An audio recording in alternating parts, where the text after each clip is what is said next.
One of the biggest stars in world football, one contract, one massive decision.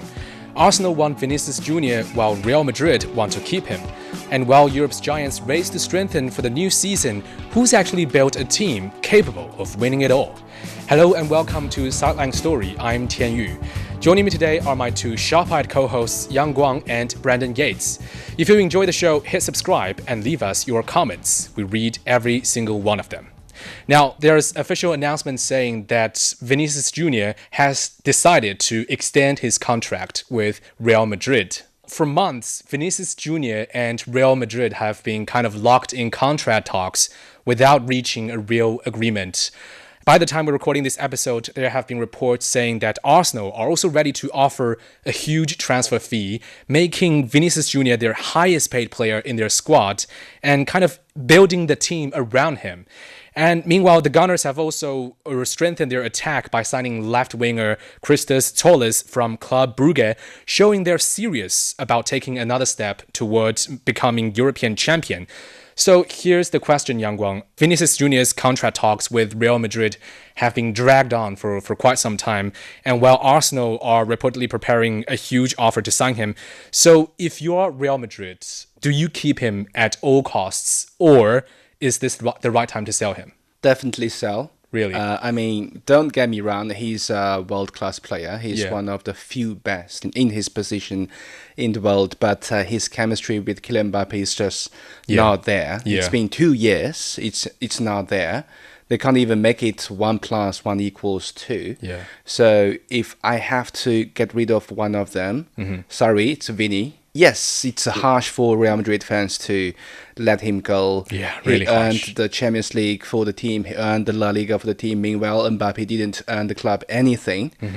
But as I keep saying, since day one, Mbappe joined Real Madrid, you have to let Vini go and instead introduce a proper centre forward to help Mbappe. That's the ideal structure. Yeah. And it's the best time to sell. Not only because Vinicius Jr. is still in his prime time, but also it's getting to a point where he's seeking a bigger contract. Releasing him means Real Madrid will release a huge space in salary structure. Yeah. When Vini is seeking a contract in, equal values with Kylian Mbappe, which is estimated at 30 million euros a year, it creates a series of problems to follow. Yeah. If Real, let's say, agrees to that contract, meets his requirements, what happens next to Bellingham? Doesn't he deserve similar numbers? Yeah, it's going to be a vicious cycle. Yeah. Then what happens to, Valverde, Tchouaméni, and a whole bunch of other Champions League winning players? Don't they deserve a huge salary raise? But the truth is, in the past 2 seasons, Real has been trophyless. I would say it's even better move for Vini to leave, because at Real, he will always be overshadowed by Kylian Mbappe. He will be the Scottie Pippen behind Michael Jordan. I think he has the ability and enough motivation to be in similar historical position with Mbappe. Yeah. So the best way, or the only way to achieve that, is to, first of all, leave Real Madrid. Yeah, I agree. There's always been a huge problem, in terms of the chemistry between Kylian Mbappe and Vinicius Jr. And he's been one of the key figures in this club's, Champions League success over the past few years. And what he brings on the left side has been much more than just pace or flashy skills. He's the kind of player who can break the opponent team's stubborn defense single-handedly with one moment of brilliance. And so can Mbappe. Yeah. But even when Real Madrid is not playing very well, Vini can suddenly change the game. Players with that kind of ability don't come around very often, and it's really hard, to replace him. Now, Brandon, since Kylian Mbappe arrived, Vinicius Jr. no longer seems to be the undisputed face of Real Madrid. Is this contract dispute really about money? Or do you think is this about, status or his role inside the team? Look, I think once you get to the level of Vini and Mbappe, I know a lot of it, comes from the Spanish media. They like to build up these players and their egos and kind of create this narrative around them. But I truly have a sense that it's not about ego and who's number one at the club. I just don't get that sort of attitude from those players. I don't think they really care as much about sort of definition as the number one or the number two within the team. I think they care more about winning and figuring out the best way to get the best out of themselves and each other Yeah. to guarantee continued success for Madrid. And it's, as Yang Guang mentioned, they are struggling to make that work. They are, for some reason, they're really struggling to figure out the chemistry between the two of them, and discovering what their best positions are and what sort of systems suit their best style of play. I think that's more of an issue for the team and for the players themselves than actually, oh, who's the face of Real Madrid or who's the king of this team. Like, I don't think that's their biggest concern. I think that would be their biggest concern if they were winning. Let's say they were winning Champions League after Champions League and La Liga after La Liga, and people were saying, okay, well, who's more pivotal for the club in this period of great success? But Real Madrid's not going through a great period of success right now compared to the past. So I think it's more about getting the best out of themselves and each other, and getting Real Madrid back to, the dominating phase that they've had in recent times. Let's stick with the facts as they stand right now. According to very reliable sources, it does look like Vini is going to agree a new contract. And there does seem to be equal excitement from Madrid and from Vini about Vini remaining at Madrid. So it does seem like there is a lot of enthusiasm from both parties to keep him at Madrid. But if he was to, and I predict that he will stay and sign this new big contract, and the ramifications that will have on the rest of the squad remains to be seen, and on the club, as a whole, in terms of what sort of wage structures they'll have to figure out in the future. But if he was to leave, in a hypothetical sense, I think that it would only work if an equal level superstar, was available. And it seemed like Madrid did explore several options over the transfer window, whether actively or not. Is debatable, but there were definitely huge murmurs around Michael Olise. There were definitely rumors that Erling Haaland is wanting to angle for a move to Real Madrid at some point in his career, not necessarily in this transfer window. So if one of those players or both became available at the cost of Vini leaving, that could be something that could have worked for Real Madrid. But then again, they might also figure out a way to keep all of those players and bring in an Elise and a Haaland, or, if Real Madrid are, over the years have really pulled off some miracle moves. And I trust that Perez and Mourinho and a couple of other, really intelligent sort of transfer gurus behind the scenes are trying to figure out what will happen, not necessarily in this transfer window, but the next 3 or 4, let's say. I think a move away, I don't think would transform Vinny's career that much. I don't think it would necessarily make it better. I don't think that he would necessarily thrive more in the Premier League than he would in La Liga. I don't necessarily think there's teams out there that better suit his style than Real Madrid. I think Real Madrid would definitely drop in performance if they lost him and didn't replace him immediately. Yeah. So yeah, it looks like all signs right now are pointing to Vinny staying, and I think that that's probably best for Madrid and for Vinny. I think what's going to be more important is what Madrid ends up doing in the future in terms of how they, supplement the squad to support Vinny and Mbappe in particular, which I think they've done quite well in this transfer window, which we'll talk about a bit later in the pod. And also seeing if Mbappe and Vinny can, eventually figure out, and Mourinho, can eventually figure out a way to get the best out of these two, probably the most threatening attacking forces in the world besides, Elise and Haaland. That leads us to Arsenal because, for them, this isn't just about, potentially signing another superstar. So, Brandon, what's your take on this? Would Vinicius Jr. be the missing piece for Mikel Arteta?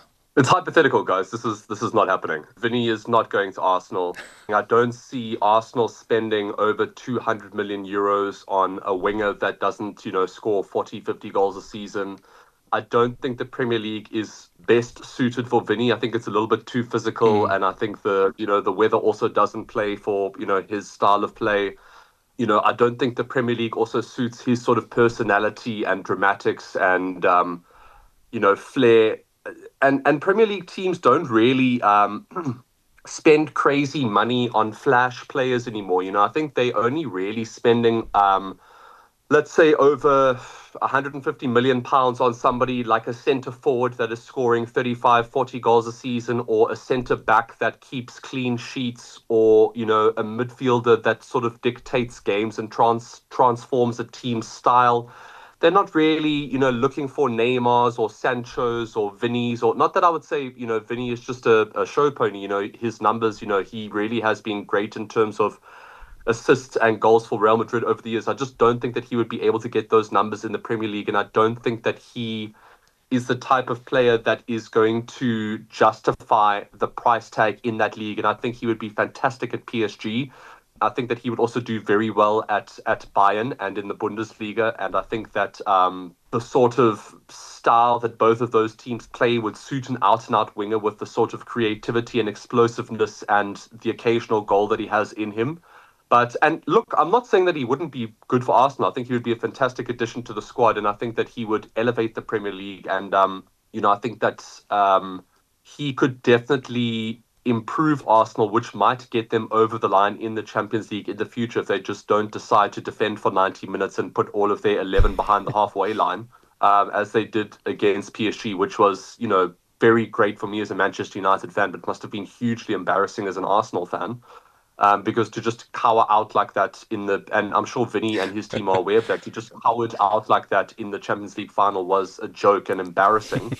But to throw that sort of money at one player, the Premier League has done that now and again. But, no disrespect, Tianyu, but that's a La Liga move. That's only something that Barcelona and Real Madrid have done over the years. So, yeah, I think they're going to try everything within Vini's power and Real Madrid's power to figure out a way to fit him into the squad with Mbappe and to get the best out of both players.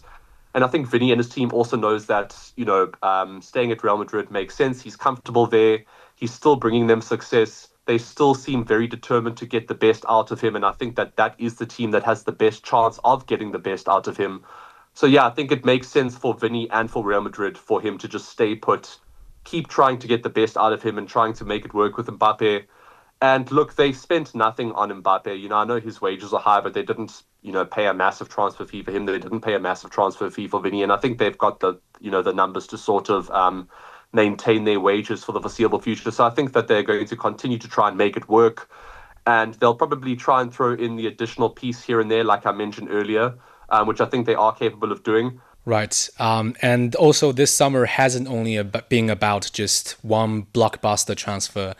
Several European giants have strengthened their squads either by, adding proven stars or by investing in young talents. So, Yang Guang, looking at Europe's top clubs, which team do you think has improved the most during this transfer window and why? Yeah, Real definitely improved a lot. Yeah. Their hiring strategy was very clear. Mm-hmm. Established, experienced players. Yeah. I think Florentino is kind of desperate for the upcoming season. They must win at least one trophy, either it's La Liga or the Champions League. Yeah. But the entire focus is now. Mm-hmm. There's no time to nurture young prospects. And the result, Real has built a very balanced, experienced squad with a very experienced coach. But the biggest improvement, must be Spurs, because their starting point was kind of low. Yeah. Introducing Tonali, Fernandes, Robertson, and Vuskovic will definitely raise their competitiveness and level, and meantime, future possibilities. Mm-hmm. Spurs won't be distracted by European competitions as well in next season, so expect a quick bounce back from this team after harvested summer transfer window. Yeah, I agree. I think for me, Real Madrid has to be right at the top of the list. I think bringing players like Bernardo Silva, Cucurella, and Dumfries, I just couldn't stop smiling. I can tell. It already makes this squad incredibly strong, and you almost feel like another Galacticos era is beginning. And of course, I think big names doesn't automatically guarantee success. But on paper, I think Real Madrid have put together one of the strongest teams in Europe. And apart from them, I think Chelsea actually also deserves a lot of credit. I mean, some people might question the decision to sign Danny Welbeck because of his age. But to me, I actually think it's a smart move because he's coming off another strong season in Brighton. I think he has become a very complete striker. His movement, his experience, and his all-around game would really help a young squad in Chelsea. And also adding Morgan Rogers also strengthens the left side. So yeah, I think overall Chelsea have done a good job of balancing youth with experience. Brandon, what's your take on this? Which club do you think have done a great job in this summer? Yeah, look, in the Premier League, I think Spurs and Chelsea have made the biggest splashes. I think Spurs in particular, particularly Tonali and Fernandes, I mean, I think that just as a midfield partnership alone is absolutely incredible. And I think, as a Manchester United fan, I think that we were quite upset that we missed out on those two targets. Yeah. And I think there's still work to be done at United. And I still think, we've had a decent-ish window, and I think we still will do quite well. So that's another club to watch. And I think we still need to see what, in terms of overall Europe, what City are still going to do. I think I'm also quite curious to see if PSG make any late moves. But for me, I still think Real Madrid have just had the most incredible transfer window. I think that, I agree. I think Perez is really at a point now where things really have to come together fast. And I think the appointment of Mourinho and all of the defensive reinforcements that they've brought in, I think is just to sort of, settle the ship a little bit and also make sure that they stop leaking in goals. And I think that's been a smart move. I think that the established names that they've brought in are going to help Real Madrid immensely. And I think there's no better coach to bring in to help things defensively than Jose Mourinho. So I think that's a very good starting point for them. And it's going to be interesting to see what Diomande can do with, again, with Mbappe and Vini and see what sort of role he's going to play. I think that's also going to be very exciting. But I also think that these are sort of short-term solutions for Real Madrid. I think that, of course, Diomande is, a bit of a long-term strategy. I don't think he's going to exactly, be at his best levels early on, but I think that he is an exciting future addition for the club. But I think Mourinho and the defensive reinforcements that they've brought in and experienced players, like Bernardo Silva and that sort of thing, I think it's just to sort of settle things. And then while the season is ongoing, I'm sure Perez and some of the, higher ups behind the scenes are going to be planning for the future as well. But I think for this upcoming season, which, for Real Madrid is the most important thing, the next season, not the next 5 years, I think what they've done has been incredibly smart, and I think it's going to bolster the squad hugely. And I think it's also going to create space for particularly Bellingham, Vinicius Jr. and Mbappe to focus on what they do best going forward. And I think that's what Real Madrid wants them to do. So yeah, in terms of all of the moves, on and off the field that have happened so far, I think Real Madrid have definitely done the smartest and most pragmatic business so far. And I think they're looking like one of the most sort of complete and deep squads in European football right now. And I think for at least, in La Liga and the Champions League, I think that's a very scary prospect for any other club that's hoping to either, win La Liga or, for example, like PSG wanting to retain the Champions League yet again, because I think Real Madrid are going to be a lot stronger this season than they were last season. And for any opponents of Real Madrid, that's a very intimidating, prospect. Yeah, definitely a lot to look forward to from these powerhouses. And while new signings are very important, but in many ways, I think the biggest change at Europe's top clubs is happening in the dugout. I mean, several giants are starting fresh under new managers, each hoping to build a winning identity from day one. So, Yangguang, there are several high-profile coaching changes this summer.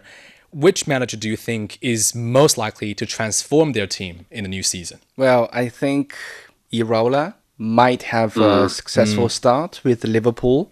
His game philosophy fits this Liverpool team, emphasizing transition, high pressing, and risk plays. He loves chaos. I mean, the soul of this Liverpool team after the Jurgen Klopp era is still faster plays. Last season proved that they don't fit possession game. And I think Florian Wirtz might have a more proper role to play under Iraola. He might be the new engine for this team, and unlocking his potential might make this Liverpool's attack click finally. But I guess the most fascinating managerial change must be Xabi Alonso. Yeah. I'm really curious about how Chelsea will play next season. It feels like it will either be a spectacular success or a spectacular failure. Nothing in the middle ground. Noticeably, Alonso is taking on the role as Chelsea's manager, not the head coach. So that means he will have more power in team management and more control in the locker room. So we probably won't see what happened at Real Madrid when the players sometimes ignored his instructions. Yeah. But will his game reshape Chelsea entirely, or will the players 100% deliver what he has in mind and what he draws on paper? That's a big question mark there. So that's why I call it the most fascinating managerial change. Let's see. Yeah, I totally agree. I think I'm very excited to see what Xabi Alonso can do at Chelsea. I think he already showed at Bayer Leverkusen that he can build a very organized and very confident team. Chelsea have given him a squad with plenty of young talent, plus a few experienced players. So, and more importantly, like you said, I think unlike the spell at Real Madrid, I think it seems like he will have more authority over the team to fully implement his ideas. And that's going to be a huge advantage for a new manager like him. Brandon, Manchester United are hoping that Michael Carrick can finally bring some stability back at Old Trafford. So, in your view, what would count as a successful season for him? I think that staying in the Champions League is priority number one, maintaining the top four and at least, giving the other teams, whoever they may be in the top three, a push for the title. I think that's going to be crucial this season. I think a trophy is also going to be crucial, whether that be, the FA Cup, the Carabao, or whatever the League Cup is called now. I think that's also going to be important. I think getting through in the knockout stages at the Champions League at least will, I think, also be a priority for Manchester United and something they should be aiming for. But yeah, in terms of challenging for the title, I think it might be a little bit too soon. But, I'm hoping for the best. But yeah, I still think, what Xabi Alonso could potentially do at Chelsea will be the most interesting sort of appointment to watch in the Premier League, along with Iriola at Liverpool. And of course, Maresca coming into City, the first season after Pep Guardiola's departure, I think that's also going to be massive. So I think in terms of coaching appointments, the Premier League is definitely going to be the most interesting league to watch this season, as it usually is just overall in general. Sorry, guys. But I also think that in terms of transforming a team, I think what Mourinho could potentially do at Real Madrid is also going to be massive for them. I think if they are able to stop leaking goals and get the best out of their star players, I think that's going to be immense. And I think the last coach that was able to do that was, Ancelotti. And I think the only other coach available at this point in time that can maybe get to that similar point is, it could have been Zidane, but he's now at France. But I think that the other one would be Mourinho. So I'm quite excited for what he can do at Real Madrid as well. But in terms of, sticking with Manchester United, I think Carrick was, he justified his appointment, and the ball is now in his court to see if he is able to lead a club of this magnitude. And, the signs are pointing in the right direction, so I'm very excited about it. I'm sort of upset that we weren't able to go out and get Luis Enrique, because what he's doing at PSG is immense. But I think other than him, I think Carrick definitely warrants his appointment. And I think that what he was able to do last season, if he can match that, if not exceed that this season, then I think signs are looking very promising for Manchester United. We've made a couple of smart moves, may make a couple more.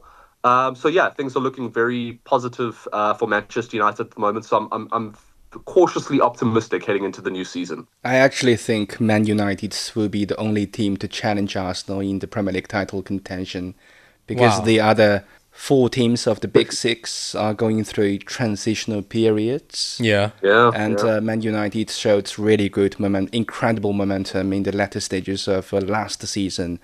So it's very promising for them. And I think it's like Ferguson, Wenger 2.0, if you think about it. Carrick against Arteta.